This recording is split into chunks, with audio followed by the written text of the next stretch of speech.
Сезон черемши. Где, как собирать и как подстраховаться. Расскажем в выпуске. Благотворительный фонд «Тешим» помогает оставшимся без внимания пожилым людям. В лицее и детском саду города Магаз прошел республиканский фестиваль науки и техники «Линия успеха».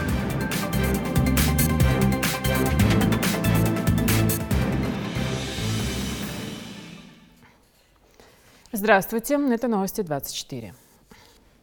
Начался сезон сбора черемши. О целебных свойствах этого растения можно говорить бесконечно, однако ее сбор – дело довольно непростое. Растет она только в тенистых местностях, чаще в лесу, ну а выкапывание требует особой техники, чтобы не погубить растение полностью.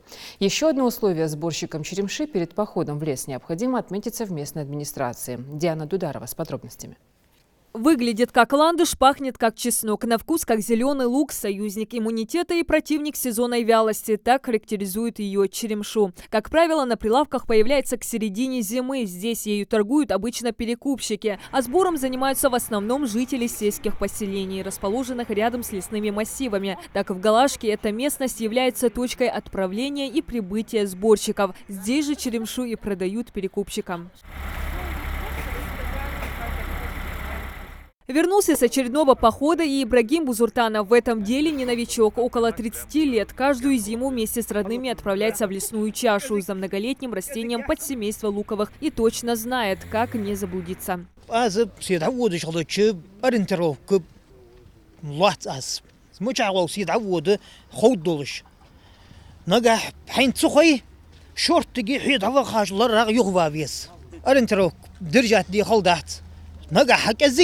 كذك بامت حقولي وقري بكاسون قاچا دات وقري تو قاچچ ودر ماركه هم دات كوغش ديك خلبيس ود. За черемшой, как правило, отправляются группами от 3 и более человек. Выходят ранним утром, возвращаются к 16 часам вечера. Собирать черемшу не так просто, как кажется на первый взгляд. На самом деле это кропотливый и трудоемкий процесс. Все делается вручную. Каждый стебелек срезается ножиком так, чтобы не повредить и сохранить в земле корешки. Благодаря этому на этом же месте в следующем году можно будет собрать еще раз урожай. Одеться, конечно, стоит поудобнее, чем я. И не забыть прихватить с собой перчатки. Придерживаться установленных правил нужно не только в процессе срезания, но и в целом в организации похода. Всем, кто отправляется в лес, необходимо регистрироваться в местной администрации, оставить и данные, и номера телефонов. После каждого отправления и возвращения отмечаться. Специалисты поисково-спасательного отряда в сезон черемши регулярно проводят инструктаж по правилам безопасности и раздают памятки. Чтобы не заблудиться, советуют запоминать дорогу от края лесной чаши, делать заметки, по которым можно найти обратный путь. С собой иметь запасы еды, спички и телефон, который хорошо держит заряд батареи. Надо сообщить родным, в какую сторону он пойдет, сколько человек их, как бы дополнительно сообщить в администрацию, чтобы узнали. С собой взять как бы все необходимое, чтобы можно было выжить, если вы заблудились. Как сообщают спасатели, несмотря на проводимые профилактические беседы, каждый год не обходится без пропажи человека. Так, в 2019-м, отправившись собирать черемшу с друзьями, заблудился в лесном массиве житель Алкуна Имран Барахоев. Проверки ТГЯХ, проверка связи. И пустой, холодно. Около 50 спасателей МЧС, местные жители, родственники и 6 единиц техники искали 17-летнего парня. На второй день его нашли с незначительным обморожением и в шоковом состоянии. В таком благополучном исходе немалую роль сыграла высокая подготовленность специалистов МЧС. В отряде спасателей предприняты все меры, чтобы найти и вернуть потерявшихся домой. Они профессионально обучены, снабжены всей необходимой экипировкой. Сигнальные ракетницы, навигаторы, спутниковые телефоны, квадроциклы, снегоходы и даже сани. Дежурная смена в силу постоянной готовности, в первую очередь. У них время реагирования до 5 минут. Они реагируют, проводят разведку на месте, собирают информацию и при необходимости руководство отряда принимает решение на приведение отряда в готовность в полном составе. То есть по наращиванию силы средств. Если там спас работы затягивается, соответственно, мы собираем весь личный состав и организовываем посменную работу, и дальше уже проводим поиск. Сезон сбора черемши – это не только возможность заработать и вкусно поесть, но и поддержать здоровье. Полезные свойства признаны не только традиционной, но и народной медициной. В ней содержится белок, фруктоза, минеральные соли, фитонциды. Также аллицин, который обладает противомикробным воздействием, конферол, который способствует расширению сосудов, и большое количество аскорбиновой кислоты. Так, 100 грамм свежей черемши – это 100% дневной дозы витамина С. Покупаю черемшу постоянно, потому что полезно, говорят, не знаю, для детей сейчас все гриппуют, чем лекарства покупать. Лучше покупать эту черемшу. Ингуши обычно любят вареную черемшу с молоком, подают на подсолнечном масле, также едят в свежем виде или маринованном. Полакомиться любят витаминным растениям и медведи. Поедая молодые побеги, восстанавливать свои силы после зимней спячки. Отсюда и появилось название «медвежий лук». А секрет приготовления черемши у каждой хозяйки свой. Мы добавляем соль, переворачиваем ее. Заливаем молоко. Наши предки советовали есть черемшу трижды до наступления весны. Она не только панацея от простудных заболеваний, но и препятствует накоплению холестерина в крови, стимулирует сердечную деятельность, снижает кровяное давление и способствует нормализации обмена веществ. Ну а сборщикам придерживаться правил безопасности и не подвергать себя риску. Диана Дударова, Магомед Дидигов, Новости 24. «Ты не одинок». Волонтерская программа под таким говорящим названием действует с 2015 года. Ее инициировал благотворительный фонд «Тешим». Здесь помогают пожилым людям, которые оказались без поддержки родных. Сейчас в списке тех, кому необходимо внимание, 22 человека. Каждый из вас может посодействовать, купить лекарства, передать продукты. Надо лишь обратиться в фонд. Жаридат Халухоева расскажет. По официальным данным, в нашем регионе более 3000 одиноких стариков. Если сравнивать в масштабах страны, то понятно, что у нас, конечно, в этом вопросе дела обстоят получше, чем в средней полосе. В Ингушетии нет домов престарелых, нет практики оставлять родителей в старости. Чаще всего одинокие бабушки и дедушки в нашем регионе – это те, кто никогда детей не имел, или те, кто потерял родных по трагическим причинам. Протянуть руку помощи, поддержать или просто скрасить будни таких пожилых людей стараются добровольцы. Порадовать вниманием активисты фонда «Тешим» собрались и сегодня. Их путь в очередной раз лежит в Карабулак. 69-летней Айшат Албагачиевой. Потеряв единственного сына еще 14 лет назад, она все еще привыкает жить одна. Никого из родственников не осталось. Из родственников, то у нас родного дяди у меня не было, дядя Ханвастхай. Но ты по нахам бы тейпан выражу. Ну, все сами еле перебиваются. Редко благодаряшно. Одиночество как делится, бабушка ее скрашивают соседи. Они всегда помогают, убираются в доме или готовят. Такие встречи с волонтерами также стали причиной их доброжелательного отношения. Именно по их заявке Айшет вписали в списки фонда. تاريخي أهم كشري بيرهم كشتهوري حيل شيء مدفع حشيل هم دو دفعت سؤالش كاس حشو بواق حس بقدر يعشون بزوال خيو يقولوا قادو وش порядок поддерживать порядок я учу что порядок есть. За свой век Айшет повидала много. Оставшись одна, бабушка своими руками построила вот эту комнатушку. Сама ставила балки и возводила стены. Материалом послужили доски и 3 слоя картона. Такой своеобразный утеплитель, которым облицован потолок комнаты. Делать полноценно дом Айшет не позволяют ни здоровье, ни финансы. Единственная проблема, столбы-то эти я поставила. Деревянные столбы в земле стоят. Рано или поздно они должны сгнить. Так, мухбалы, мухлушка. Зам мухбали, а их сразу кирли. Жбага, ждаха, за доктор худбади, я то открыты, леги, думаю, живой, если останусь, у соседей хоть у кого-то можно будет перекантоваться, а их то атах мухтан бельгю хочу. На сегодняшний день доход бабушки составляет всего 6 тысяч в месяц. И это только половина от ее заслуженной пенсии. Несколько лет назад ее сделали поручителем сразу 4 кредитов, совсем незнакомых ей людей. Разбирательство по этому поводу еще ведется. А это время и деньги, которые, впрочем, она могла бы потратить не на покрытие чужого займа, а на лекарства от диабета, полученного в результате пережитого инфаркта. Эти переживания, которые Айшат хранила все эти годы, впервые звучат в этом одиноком доме не для нее самой. Хоть и ненадолго, но растворяются в чашке горячего чая в компании активистов. Но, как вы видите, на этом примере у них нет даже элементарных условий проживания. Но, тем не менее, они не жалуются, им нужно просто внимание, посидеть, поговорить. Для них важнее намного, чем те же продукты или другие какие-нибудь вещи. Программу «Ты не одинок» в фонде запустили еще в 2015 году. Тогда в списке подопечных фонда было всего 7 старушек. Волонтеры помогали им по хозяйству, привозили продукты и по возможности передавали бытовую технику и пожертвованную мебель. Сегодня в этом списке 55 человек. Добровольцы, как социальные работники, навещают своих подопечных хотя бы раз в неделю и знают обо всех их чаяниях. Помогаем бабушкам с лекарствами, также медицинская помощь, если они нуждаются, то есть поехать с ними в больницу, проконтролировать процесс. И сейчас мы еще хотим ввести юридическую помощь, так как мы видим, что бабушку обманули люди, и она не получала пенсию долгое время.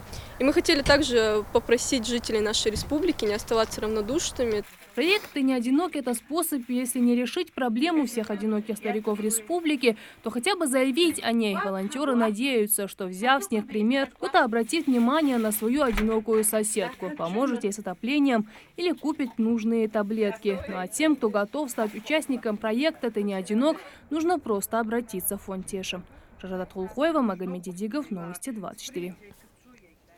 Правоохранительные органы республики возбудили уголовное дело по фактам повреждения уникальных памятников культуры на территории Джерахско-Асинского историко-архитектурного и природного музея-заповедника.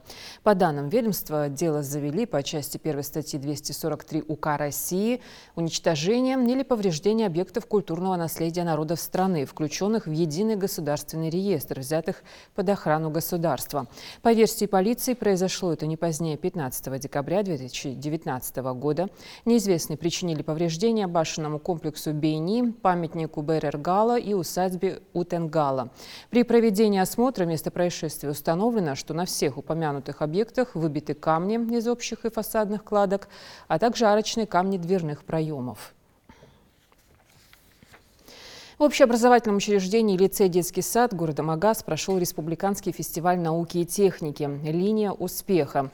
Это отборочный этап Балтийского научно-инженерного конкурса. Здесь была представлена выставка научно-технического творчества «Наука глазами юного ученого».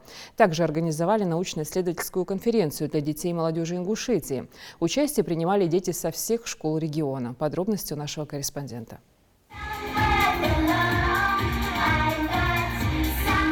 Перед стартом фестиваля участники и организаторы, а это более 200 человек, собрались в актовом зале лицея. Здесь проходит торжественное открытие республиканского конкурса «Линия успеха». Творческое начало, исследовательская работа школьников позволит в будущем сохранить интеллектуальную элиту государства. Проведение фестиваля «Линия успеха» уже стало традицией в научной жизни региона. В этом году он проходит 3-й раз. Каждый год здесь собираются самые творческие и эрудированные дети со всей республики. Объявляю фестиваль науки и техники «Линия успеха» открытым. Спасибо вам. Более 100 участников фестиваля уже разместились по своим секциям. Каждый из них готовился к этому конкурсу не 1 месяц. Подготовили работы по различным направлениям, в том числе научные, экономические и социальные проекты. Ну а в этой аудитории проходит региональный отборочный этап Балтийского научно-инженерного конкурса, изобретения, которые поборются за путевку на всероссийский этап, удивляют своей эксклюзивностью. Умный улей на платформе, умная копилка, автоматизированная подвеска для автомобиля, модели электродвигателей постоянного тока, умная урна. Здесь же предлагают проект колеса самолета, который может повысить качество и безопасность приземления. Ряд изобретений свидетельствует и о высокой степени заинтересованности ребят проблемами экологии. Разработали автоматизированное плавучее судно, которое позволит уменьшить количество мусора на поверхности водных объектов. А учащиеся Центра образования Магаса презентовали эксклюзивные спортивные непотеющие очки для плавания. Мы сделали 2 стекла. Вот одно стекло, и мы добавили еще вторую линзу. Это дает такой эффект, что извне не проникает холодный воздух до конца в эту сторону, а изнутри, то есть когда плотно прилегает к лицу человека очки, чтобы тепло не проходило в обратную сторону. То есть оно задерживается между этими 2 стеклами. Но, понятное дело, там будет образовываться конденсат, который, то есть при разнице температур. А как мы это решили? Мы использовали молекулярное сито. Мы его можем видеть в повседневной жизни в стеклопакетах. Он также забирает влагу. Проект «Умный улей», который основан на платформе Arduino, он фиксирует датчик, есть датчик лета пчел, который фиксирует, сколько пчел вылетело с улья и залетело туда, и выдает эту информацию на приложение. Также установлены весы, которые тоже выдают информацию на приложение. Есть датчик влажности и температуры, чтобы в улье всегда была оптимальная температура для пчел. Помогали учащимся в разработке проектов их наставники. Победители этого этапа примут участие на Всероссийском форуме в Санкт-Петербурге, в котором ежегодно участвуют изобретатели со всей России. Балтийский научно-инженерный конкурс в нашей республике проходит уже 2-й раз. Региональным представительством является Центр молодежного инновационного творчества и реновации. И мы в нем участвуем уже 2-й раз. В прошлом году у нас была 1 команда, в этом году мы уже с 2 командами. И надеемся наращивать уже этот темп. Параллельно с этим конкурсом в рамках фестиваля проходит научно-исследовательская конференция «Линия успеха». Сразу в 6 секциях учащиеся презентуют свои работы по химии, биологии, математике, информатике, экономике, социологии и психологии. Учащаяся 9 класса Амина Тумгуева предложила социальный проект «Бумеранг добра», который позволит обеспечить поддержку людей с ограниченными возможностями здоровья и будет способствовать всестороннему гармоничному развитию человека. Прочитала мини-лекцию о том, почему важно быть добрым, о том, как это тесно переплетается с религией. А что касается благотворительности, я предложила устроить в школе ярмарку, благотворительный концерт, открыть благотворительный фонд и помочь этими средствами как-то материально и духовно оказать поддержку таким детям и их родителям. Оцениваются работы детей по 5-бальной шкале среди членов жюри и преподавателей Ингушского государственного университета. Так, основными критериями оценки для Мажита Мартазанова стали актуальность темы, четкость изложения, грамотная подача информации и характер выступления. Такого рода мероприятия им дают стимул для дальнейшего роста, для дальнейших исследований в социальной сфере, в экономической сфере, то какое направление кому ближе, кто выбирает. Я думаю, что эти проекты послужат им в дальнейшем для развития той тематики, тех идей, которые им сегодня стали наиболее интересны, которые они отразили в своих проектах, в своих докладах. Но участники сегодня готовы не только рассказать о своих наблюдениях и разработанных проектах, но и на месте провести эксперименты. В секции химии и химических технологий воцарилась атмосфера настоящей лаборатории. Мы можем с вами наблюдать, как в 2 пробирках, в которые мы залили соли тяжелого металла, белок свернулся. Это процесс денатурации. Рабия Аздуева, учащаяся 11 класса гимназии Назрани, и ранее принимала участие в межрегиональных конкурсах по химии. На этом фестивале решила поделиться своими наблюдениями, как влияют тяжелые металлы на организм человека. Что будет происходить, то есть последствия, и как мы противоядие узнать от отравления всевозможных. То есть мы поняли, что ничего хорошего от тяжелых металлов не может быть. Практически от всех этих отравлений противоядием является белок. Это самый оптимальный вариант. Не обделили вниманием и учащихся начальных классов. Еще одно мероприятие, которое проходит в рамках фестиваля – конкурс научно-технического творчества «Наука глазами юного ученого». Идея его проведения принадлежит лицею Магаса. В прошлом году прошла как просто выставка в школе. В этом году решили изменить формат на конкурс-выставку и провести на республиканском уровне. Таким образом, участие смогли принять юные таланты со всех школ региона. У меня 2 проекта на одну тему. Очищение семечка от шелухи. Это послабее, а это посильнее. За счет моторчика. У нее тут слабый моторчик, и она слабо дробит. У него сильный такой от электрического самоката моторчик, и он сильнее дробит.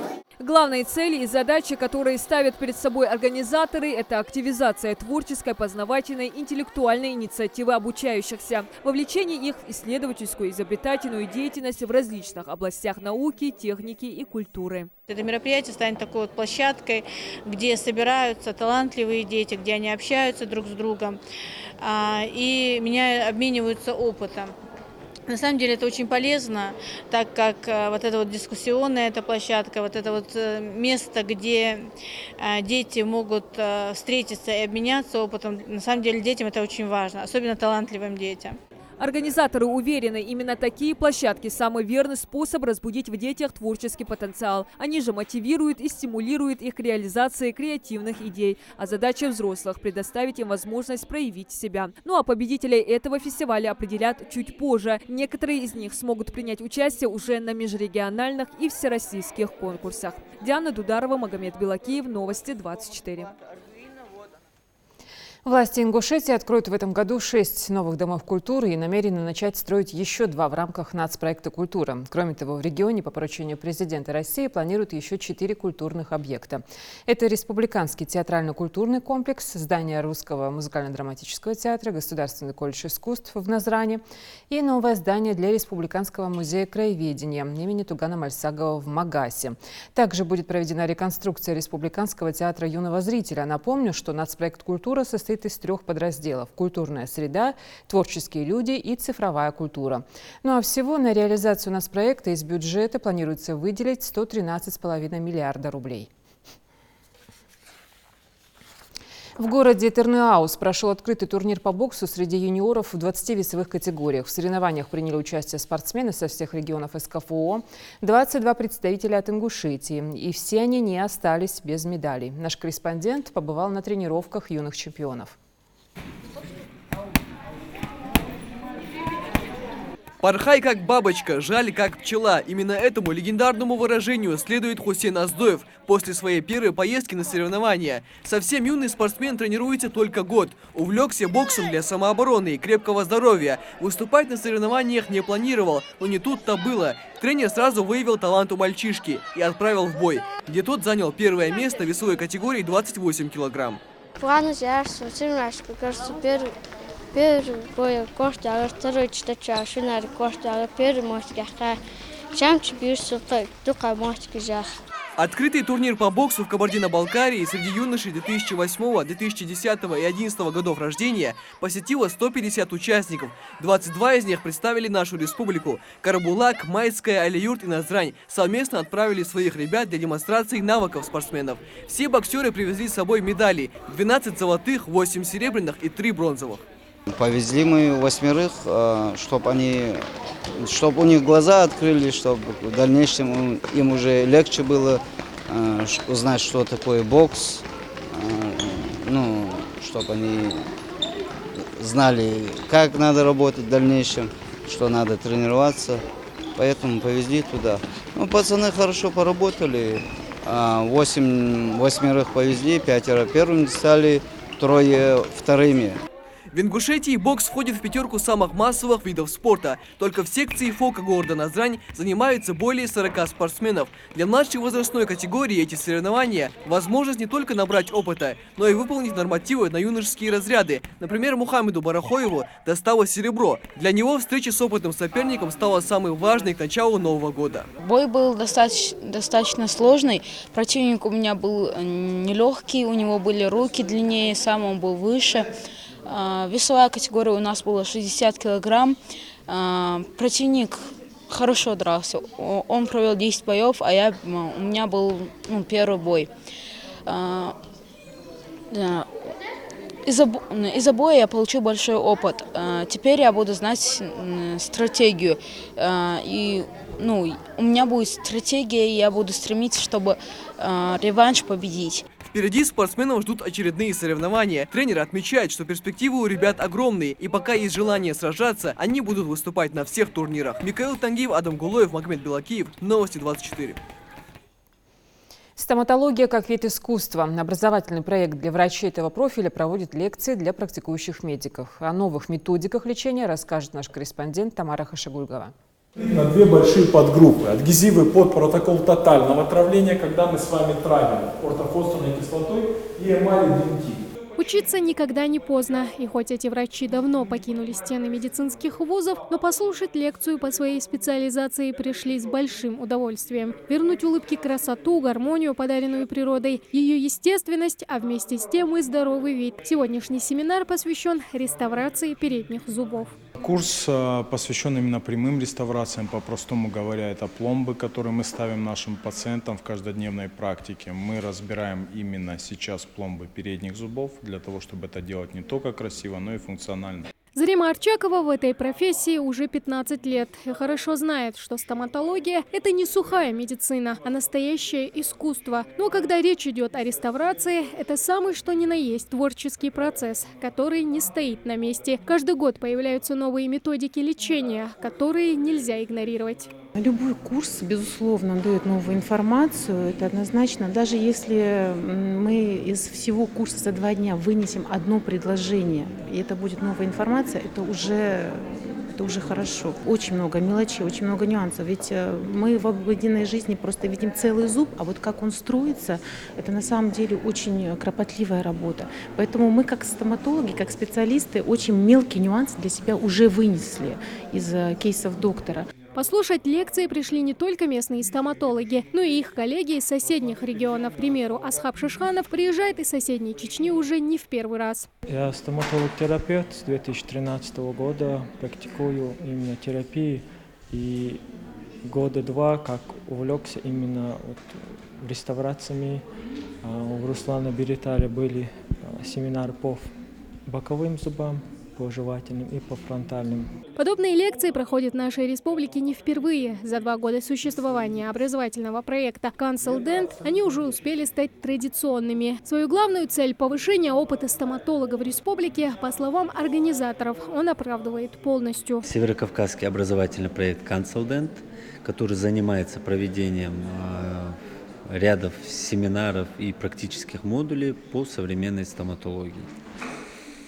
Привлекаются доктора из соседних регионов, из крупных городов Российской Федерации с определенной тематикой по стоматологии. Одними лекциями проект не ограничивается. Также пройдут и практические занятия, где врачи будут разбирать реставрирование зубов более детально. Тамара Хшагульгова, Магомед Шаухалов, Новости 24.